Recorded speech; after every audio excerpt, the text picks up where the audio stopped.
Salut! Eh oui, l'éternel bruit de diesel des butées d'embrayage des biturbo, ça change pas. J'ai mis du temps à faire cette vidéo parce que j'ai eu pas mal de petites et moyennes galères et ça continue. J'ai tout filmé, mais je vais pas inclure ça dans la vidéo parce que d'abord ça ferait une vidéo monstrueuse et ensuite ça deviendrait vraiment chiant. C'est très répétitif. Je vais seulement montrer ce que j'ai fait au niveau des culasses et aussi ce que j'avais plus ou moins réparé au niveau à l'avant du châssis, donc les longerons. J'ai filmé aussi par exemple comment je cale les arbres à cam, poulets, tout ça. Si ça intéresse, je peux faire une vidéo à part. Aujourd'hui, la voiture roule. Elle est pratiquement, enfin, tout est réglé. J'ai passé le contrôle technique, la pollution, l'adhérence, le contrôle d'adhérence, le boost, ralenti, enfin, tout marche très très bien. Il manque seulement le réglage vraiment fin de l'allumage, ce que je ne peux pas faire sur la route, je suis obligé d'aller sur un banc de puissance, et puis le boost maximal. Donc j'ai trouvé un banc, pas loin de chez moi, je devais y aller demain, mais j'ai fait la connerie de faire un voyage de 300 km ce week-end, et en fait il y a un truc qui s'est définitivement dégradé, et je soupçonne toujours les guides de soupape à l'admission que j'avais pas... Enfin, j'avais utilisé des guides, j'aurais pas dû. J'aurais dû faire comme d'habitude des guides sur mesure. Voilà, donc je sors de nouveau le moteur, je vais pas sur le banc. Et puis on verra après pour la puissance, tout ça. Les mesures montrent que normalement le couple chez moi s'écroule 1000 tours plus bas, plus haut que sur les relevés des 2 litres que j'arrive à trouver sur Internet. En principe, ce serait dû à l'élargissement des ports de l'admission que j'avais fait. Mais on va tout reprendre dans l'ordre. J'ai ressorti le moteur. Il y a la boîte de vitesse.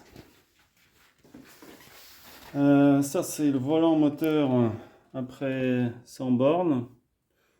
Très très légèrement flambé. Mécanisme nickel. Les supports polis que je vais remplacer par des normaux. Je les ai commandés. 340 € hors frais de port. Cool. Et là, on peut admirer le magnifique travail de moi-même. Renforcement des longerons. En fait, c'est des tôles plus épaisses que j'ai ajoutées malheureusement par-dessus l'existant parce que sinon, c'est impossible en fait de travailler. D'origine, donc en fait, il y a des découpes. En fait, ils prenaient un longeron des biturbo et ils inséraient une découpe comme ça, parce que sinon sur les 24 soupapes, les turbos ne passaient pas, parce que les culasses sont plus larges. Et donc il y avait un insert de ce côté, voilà, et donc de l'autre, et ils étaient tous pliés comme ça avec des angles droits, et ce qui fait que ça pète par là, sur les plis, parce que la suspension des Ghibli, vous voyez là aussi ça avait été déjà refait, mais c'est pas moi hein, qui refait. Et vous voyez là, donc ils soudaient, en fait ça c'était les restes du longeron d'origine des bitubes, là ils inséraient ce truc et après ils ressoudaient, donc ça continuait plus loin avec le longeron d'origine. La suspension avant des Ghibli est cupée et plus performante, elle est plus large. Donc bon, les moteurs sont plus puissants, les freins sont plus puissants, donc en fait la caisse elle se découle partout. Donc elle se découle là. Bon, moi j'ai fait des trucs arrondis comme ça exprès pour que ça fasse moins de faiblesse, mais de toute façon il faut renforcer, il faut mettre des tôles, une tôle plus épaisse là, une tôle en dessous plus épaisse. En fait, il faut faire cette poutre, ce longeron, il faut qu'il soit super solide. Et d'origine, donc en fait, il y a plein d'endroits de faiblesse. En général, ça pète là, parce qu'en fait, ici, il y a 2 ou 3 couches de tôle horizontale, et après, ça passe en une couche. Donc évidemment, ça pète là, parce que l'effort est énorme, parce que là, la suspension, elle est accrochée au berceau. Ça pète ici, en bas, parce que ici, le longeron, en fait, il rétrécit en hauteur de plus en plus, et là-bas, tout en bas, il devient tout petit. Et en plus, il y a une soudure ici. Il y a des tôles, il y a un raccord donc ça pète toujours là. Là, il y a très peu de soudure entre le longeron et le tablier. Ça pète aussi, ça tient que dalle. Le gros endroit le plus faible, en fait, c'est ici. C'est quand cette tôle rejoint le tablier, parce qu'en fait, elle ne rejoint pas en angle droit. Elle va comme ça, et puis au dernier moment, elle tourne un peu. Ce qui fait que l'angle, il fait 45 degrés de l'endroit où elles se rejoignent, les deux tôles. Donc quand il y a un choc par en bas, enfin genre un nid de poule, bah, en fait, comme c'est déjà plié, bah, ça continue à plier. Et en fait, tout ça, ça remonte. Et donc, ça remonte toute la tour de la morteau, elle remonte et elle s'enfonce dans le tablier. C'est des formations typiques, ce sont des formations typiques de ça. Même là, c'était craqué ici chez moi parce qu'il y a un tout petit pli. De l'autre côté, il y a plusieurs plis, c'était cassé à chaque pli des deux côtés. Là aussi ça pète en dessous. Moi, j'avais une trentaine d'endroits où il y avait des fissures. Ici, par exemple, c'était carrément cassé. Il y avait, en fait, il y avait plus de tôle. Enfin, il y avait de la tôle, mais c'était complètement coupé. Là, c'est pas une fissure, c'est un raccord de peinture et il y a de la poussière qui s'est mise dedans. Mais ici, c'était complètement cassé. En fait, moi, mon châssis, il tenait plus du tout, quoi. Donc il faut vraiment tout refaire, hein.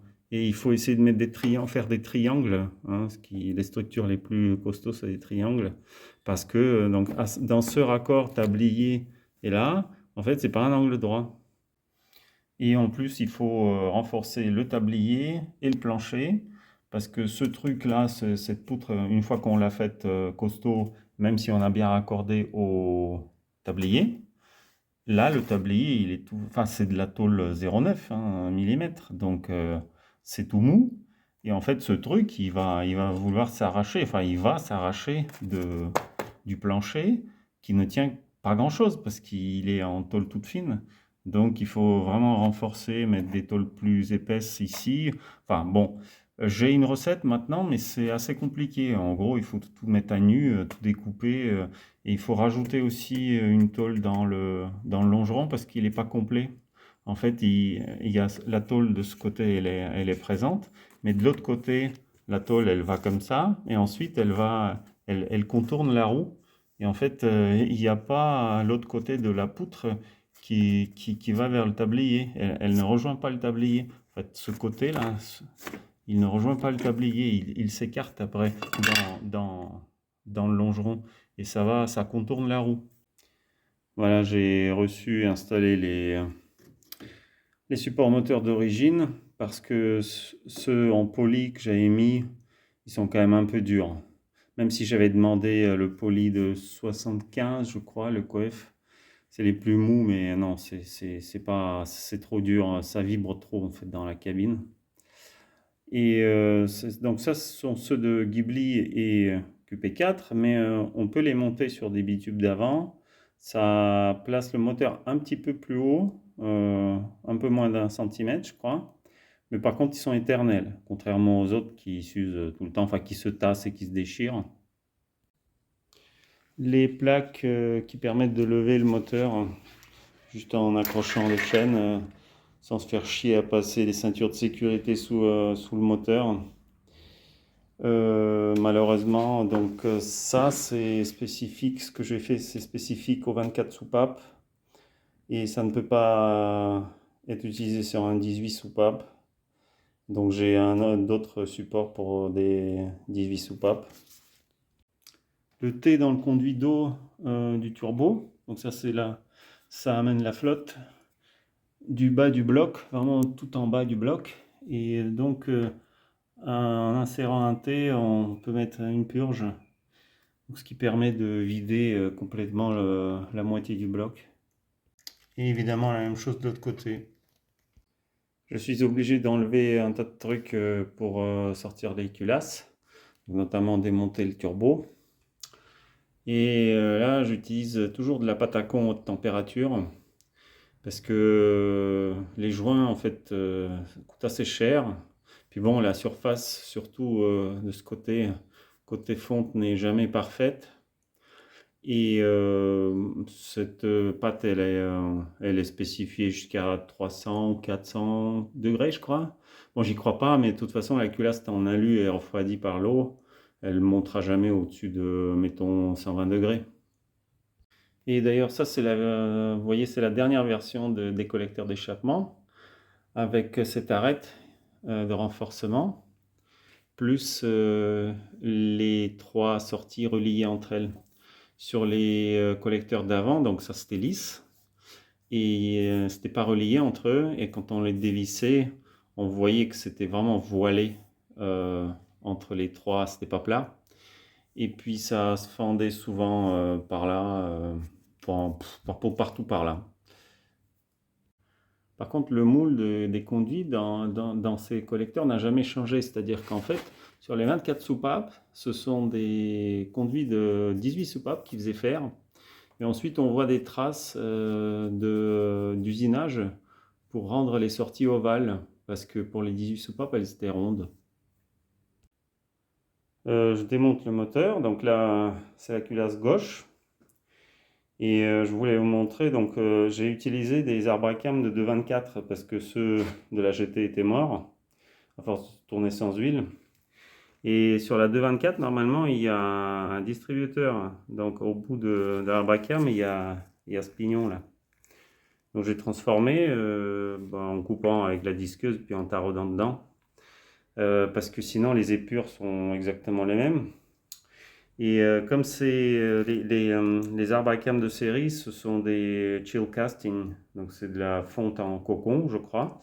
C'est quand on fait couler dans un moule froid, ce qui fait que il y a un effet de trempe à la surface du matériau. Et par contre, à l'intérieur, ça reste assez mou. Et donc en fait, c'est très facile. Moi, j'ai taraudé avec un tarot normal chez moi. Il n'y a rien de spécifique à avoir. J'ai déculassé et j'ai déjà nettoyé les pistons qui étaient couverts d'une couche de calamine mais qui était assez facile à enlever parce que bon, ça n'a pas eu le temps de cuire. Les pistons sont roses parce que ils sont recouverts par une couche de céramique que j'avais demandé au fabricant de mettre parce que c'était un moteur hyper carré. Et les moteurs hypercarrés souffrent d'un rendement thermique assez faible parce que leur ratio entre la surface de la chambre de combustion, donc la surface de tout le volume, et le volume est assez élevé, c'est-à-dire qu'il y a une grande partie de la chambre qui est en contact avec la culasse et le piston, et donc en fait l'énergie, la chaleur s'en va par ces pièces au lieu d'effectuer un travail de pousser des pistons. Donc en isolant en fait les pistons, par exemple, on augmente le rendement d'un moteur comme ça. En isolant la chambre, ça serait, la culasse, ça serait encore mieux, mais bon, je ne pouvais pas envoyer la culasse. En fait, j'ai décidé de ne pas démonter le bas, de ne pas ouvrir le bas, parce que je constate que, bon, déjà, le moteur est rodé, donc j'arrive à très facilement faire tourner le vélo à la main, hein, oui. Alors que quand j'ai remonté le moteur, c'était absolument impossible. Même avec 2 mains, enfin, et même avec à la clé, c'était difficile. C'est la preuve que ça s'est rodé parce que en plus, les chemises, c'est des chemises en fonte d'acier, mais il y a du Nicasil dessus. Donc ça glisse vraiment bien. Ce que je constate, bon, je ne peux pas le montrer sur la vidéo, il n'y a pas assez de résolution. Bon, on voit un petit peu, c'est que en fait là, il y a un jour entre le piston et la chambre et la chemise. Et on voit que ça a une couleur métallique là-bas. Et on voit que j'arrive à remonter le piston assez facilement. Donc ça veut dire que les segments en fait ne sont certainement pas bloqués dans les pistons. Et donc il n'y a pas de calamine que je craignais avoir dans les gorges des segments qui aurait exigé le démontage du moteur. Donc normalement, enfin j'ai regardé plusieurs pistons et normalement ils ne sont pas calaminés. Donc je ne vais pas démonter. Les compressions sont bonnes, elles sont plus élevées qu'au montage. Au montage, 0,5 bar de plus. Puis bon, le moteur marche assez bien. Par contre, donc, il reste toujours cette question de ces traces. En fait, ce ne sont pas les traces qui me posent problème, ces traces-là. Parce que ça, c'est juste, ça prouve que les segments ne sont pas ronds quand ils sont montés neufs. Mais, ou en tout cas, ils n'ont pas la forme des chemises. Mais en fait, il y a des incrustations de petits points dans ces traces. Et donc, j'ai rappelé Revaltech parce que j'ai pu prendre des photos beaucoup plus précises là. Et le gars pense que c'est en fait c'est la couche de protection qu'il y avait sur les segments qui s'est retrouvée en fait étalée dans la chemise parce que en fait là les segments ils ont une couleur métallique, on les voit, mais au départ ils sont noirs parce qu'ils sont recouverts d'une couche de protection qui les empêche de rouiller, mais c'est aussi une espèce de couche de rodage. Et en fait, bah, il m'a dit que eux, par exemple, ils n'utilisent pas des segments comme ça, mais moi, j'ai pas choisi des segments, j'ai juste dit à Deep Tech de faire des pistons pour des chemises au Nicasil.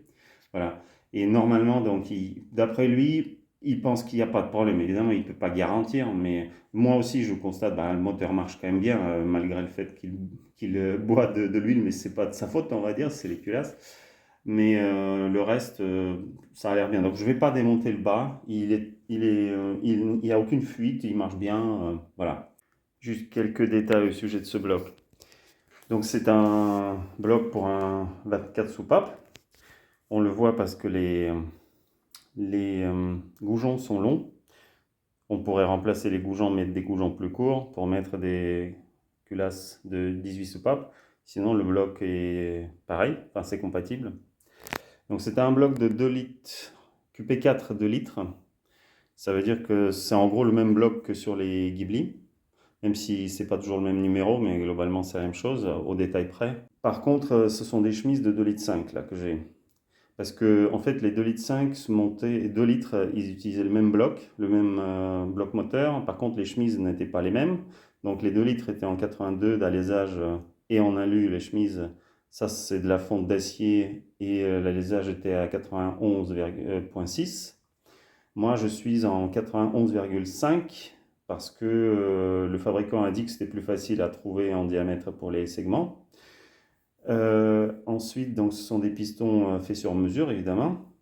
Donc, comme c'est un bloc de litres QP4, enfin, on va dire Ghibli, c'est les versions avec des bielles plus longues et plus légères, avec des axes de piston plus fins, en 20 mm, ce qui est aussi un pari que j'ai pris. Donc, par contre, comme l'alésage est plus gros que sur le 2 litres, on voit que les encoches des soupapes d'admission sont un peu loin du bord, alors que sur le 2 litres, elles seraient vraiment à fleur au niveau de la chemise. Alors pourquoi j'ai pris des chemises de 2 litres 5 et pas de 2 litres 8? C'est parce que les chemises de 2 litres 5 sont les plus épaisses. Elles font 8 mm d'épaisseur, alors que celles de 2 litres 8 font 6 mm d'épaisseur. Même si leur bord est à la même largeur ici, mais en fait elles s'amincissent plus loin, alors que les 2 litres 5, elles continuent tout droit. Donc 8 mm d'épaisseur pour une chemise, c'est énorme. N'importe qui s'y connaît un peu en bloc vous dira même des chemises sèches, 8 mm c'est beaucoup. Ça peut tenir beaucoup de pression. Donc c'est pour ça que j'ai pris, parce que bon, j'avais de la marge. Et il y a un truc aussi, c'est que si jamais vous voulez vous faire un bloc au Nicasil, ça peut être intéressant, parce qu'aujourd'hui, la plupart des segments, de ce qu'on m'a dit, sont compatibles avec le Nicasil. Par contre, quand vous prenez une chemise qui est déjà servie, vous êtes obligé de la léser. L'alésage est une opération chère. C'est genre 150 € par chemise, hors taxe. Et par contre, quand ils déposent du Nicasil, ils sont obligés aussi d'aléser, d'enlever quelques dixièmes. Et ensuite, ils déposent le Nicasil. Et au final, le prix se retrouve, en fait, c'est le même prix d'aléser juste une chemise ou d'aléser et déposer le Nicasil. Et ce qui veut dire aussi qu'il ne faut surtout pas aléser et ensuite envoyer pour le Nicasil, parce qu'ils vont de toute façon aléser. Et vous allez payer 2 fois l'alésage. Donc c'est intéressant parce que le Nicasil, en fait, le frottement est beaucoup plus faible, donc le moteur a un meilleur rendement. Et en plus, comme il y a moins de frottement, les pistons s'usent moins. Enfin, en tout cas, en théorie. J'ai nettoyé le plan du joint de culasse de la culasse 1, 2, 3, celle qui a bu le plus, enfin normalement celle-ci 1, 2 qui a bu le plus d'huile. Donc le plan du joint est nickel. Alors, bon, ça n'a fait que 100 bornes, hein. Pour améliorer le scellement du joint de culasse, je tartine en fait les deux parties, le bloc et la culasse avec ce truc qui existe, ça existe sous plusieurs noms. Il y a ça, il y a ça. Ça aurait été inventé pendant la Deuxième Guerre mondiale, a priori. Et c'est un truc à base de l'alcool, donc ça pue l'alcool et ça se nettoie à l'acétone. C'est vachement bien. Donc c'est un truc qui reste toujours un peu collant, qui est couleur marron. C'est pas du tout un truc silicone ni pneumatique moderne. Sinon, on a un truc qui est ça. Ça, c'est version plus moderne et qui est d'ailleurs conseillé par Maserati. Mais moi, je préfère le truc à l'alcool. Je trouve que ça marche mieux. J'ai enlevé la première soupape du cylindre 2, là où il y avait le trou. Donc, j'ai mis le cure-dent dans le trou. On voit apparaître le cure-dent s'il veut bien faire la mise au point. Voilà. Et ça apparaît à un niveau largement en dessous du piédestal sur lequel ça appuie. Donc ça, c'est le support des deux ressorts. C'est un support pas d'origine, c'est celui que j'ai fait fabriquer pour compresser un peu plus le ressort à l'intérieur. Parce que c'est pas des ressorts d'origine que j'utilise, c'est des 4 cams. Donc ça, c'est le joint de cut soupape. Donc ça va être assez facile à réparer parce qu'il va falloir juste faire couler l'époxy en dessous du niveau de ce piédestal. Mais je maintiens mon idée qu'ils se sont loupés parce que tout ça, ça a été évidé quand ils ont fait couler la fonte, hein. Totalement inutilement. En fait, ils auraient pu laisser beaucoup plus de métal et on se serait pas retrouvé, ou je me serais pas retrouvé dans le conduit d'admission, mais ils auraient pu faire des conduits plus larges. Je vais faire de la pub pour un compresseur de ressort de soupape que j'ai acheté récemment. Donc, la marque c'est ça, HRB, c'est australien. Ça s'achète directement en Australie. Ça vaut très cher. Ça vaut 350 €. Donc c'est en alu forgé avec des inserts, donc des trucs lissables en acier. Donc à la différence de tous les compresseurs qu'on trouve chinois de merde, hein, des trucs comme ça, ou des systèmes pareils avec un cadre, là l'acier est de très bonne qualité et c'est extrêmement rigide. Donc on peut utiliser une visseuse pour aller vite, pour compresser et décompresser les ressorts. Parce que si vous faites ça avec un truc chinois, après 3 ressorts, comme la force des ressorts est quand même assez élevée, c'est des dizaines, enfin 60-70 kilos, ça nique complètement les filetages très rapidement. Et celui-là, il est fait pour ça. Ils le vendent avec la pub qu'on peut compresser avec une visseuse. Et ça, ce sont des supports qu'on trouve sur Amazon. C'est très pratique pour donc enquiller une culasse dessus et travailler. Alors, finalement, la réparation va être assez simple à faire. Donc, je vous rappelle que le trou qui se trouve dans le conduit là, qu'on voit, hein, il débouche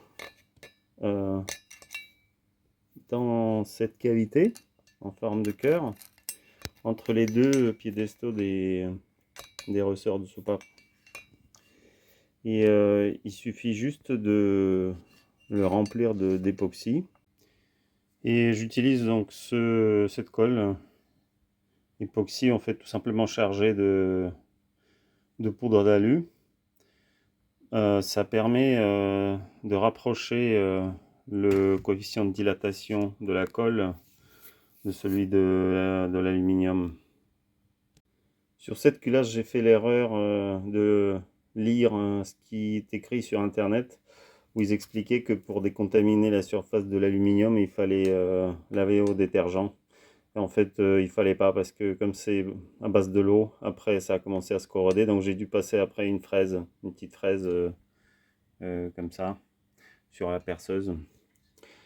Sur l'autre culasse que j'ai déjà faite et je vais vous la montrer, j'ai tout simplement nettoyé à l'essence F et après au dégraissant des freins et c'était nickel. Bon, il faut dire que la culasse n'était pas très contaminée non plus. Enfin, les deux culasses. Donc ça c'est l'autre culasse où j'ai déjà collé, j'ai déjà fait couler l'époxy. Euh, Ça c'est de l'époxy. Ça remplit, voilà. Et puis de l'autre côté, pour pas que ça coule dans le conduit, ben, j'ai mis du scotch armé qui colle super bien.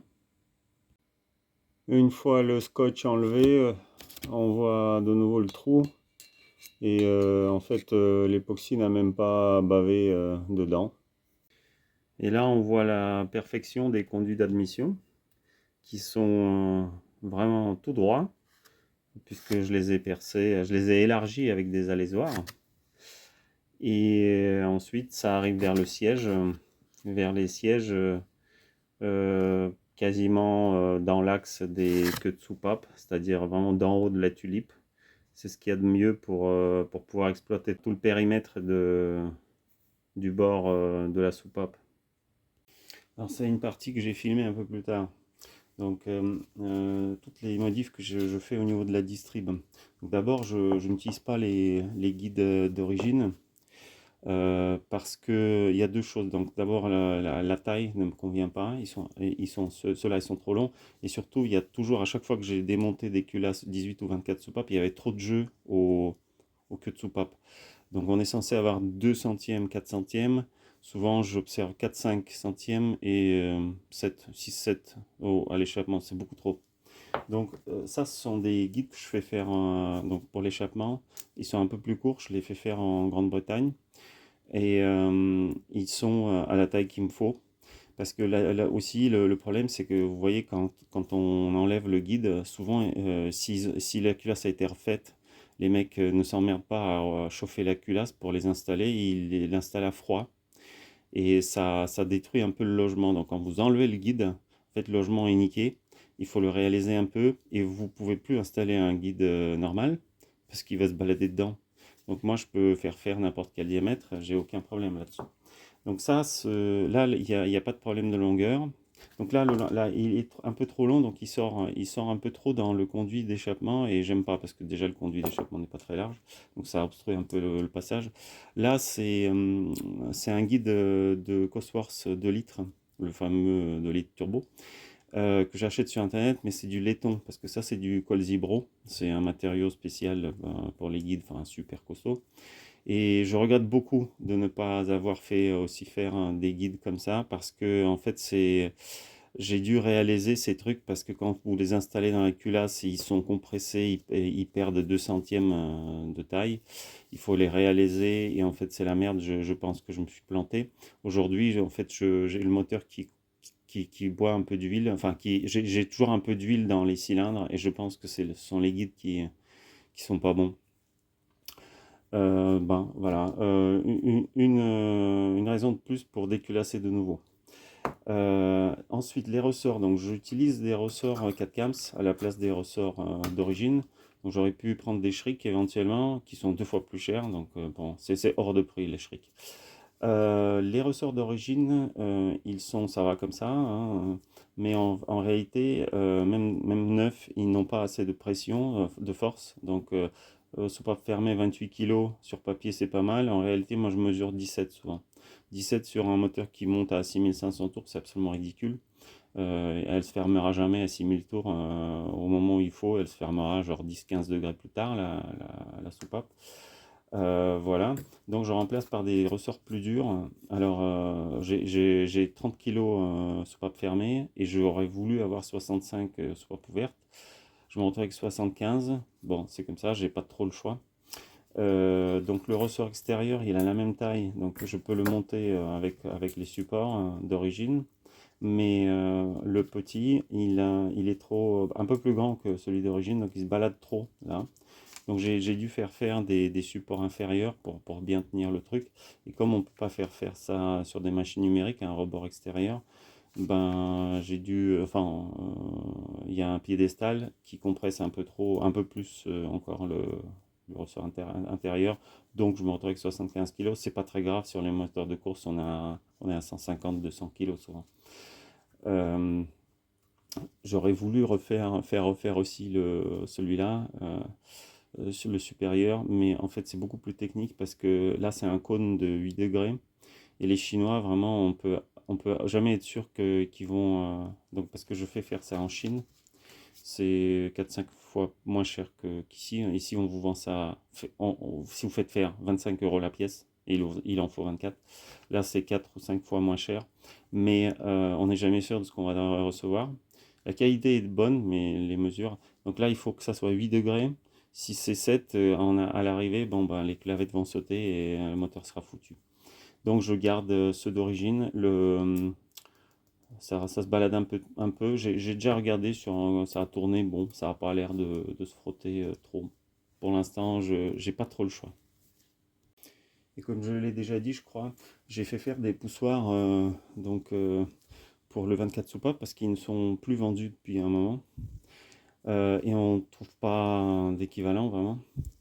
Donc ça c'est un poussoir d'origine, vous voyez, il est un peu, enfin il est pas mal usé sur le côté. Bon, celui-là par exemple, la surface est ok, mais j'en ai plein où ça c'est vraiment très abîmé. Donc j'en ai fait faire à exactement la même taille. Il pèse exactement pareil, enfin au 0,5 g près je crois.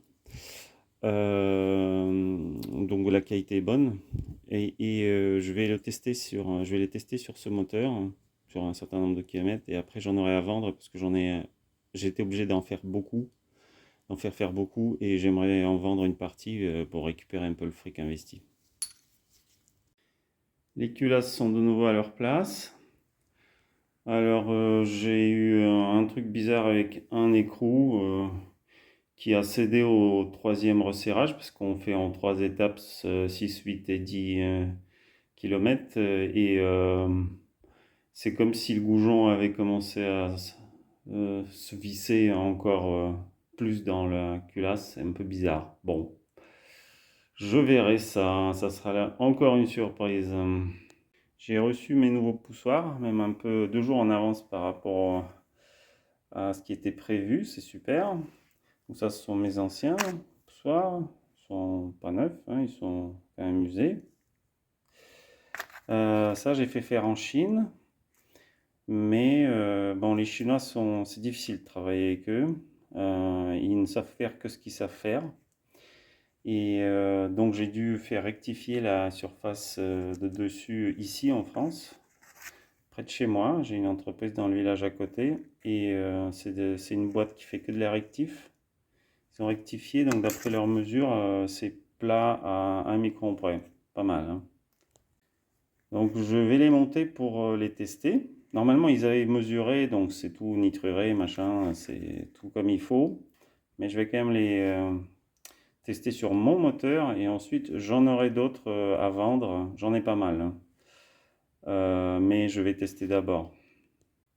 Ensuite, j'ai tout assemblé, installé, roulé avec. J'ai fait 800 bornes depuis. Mappé, réglé, enfin l'injection, donc le moteur marche super bien. J'ai eu des galères, euh, bon je ne vais pas les décrire, sans intérêt, des conneries, enfin c'est pas de ma faute, des bugs dans le boîtier, donc il faut changer des capteurs, un conduit de refroidissement du turbo qui pète, etc. Et j'ai fait mon voyage 300 km le week-end dernier. Et depuis, la voiture fume au ralenti, à chaud, très rapidement, au bout d'une minute ou deux. Signe en général jointe queue de soupape foutue, sauf que les miens sont neufs. Donc il faut que je trouve ce que c'est. Bah, du coup, vous voyez, comme vous voyez, je suis en train de ressortir le moteur. Je vais le déculasser de nouveau. J'espère que c'est la dernière fois. Il faut que je trouve ce qui va pas parce que vraiment, sinon, elle consomme pas d'huile. Mais enfin, je pense qu'elle en consomme un peu, mais ça se voit pas tellement parce que j'ai dû consommer genre 200 millilitres sur 400 bornes dernier. Voilà. Euh, mais il faut que je trouve, et après je passerai au banc pour régler l'allumage et mesurer la puissance. J'ai pas voulu aller au banc avec tous ces problèmes comme ça, je ne sais pas ce qui va pas, j'ai pas envie de cramer complètement le moulin, voilà. Donc à la prochaine. Salut.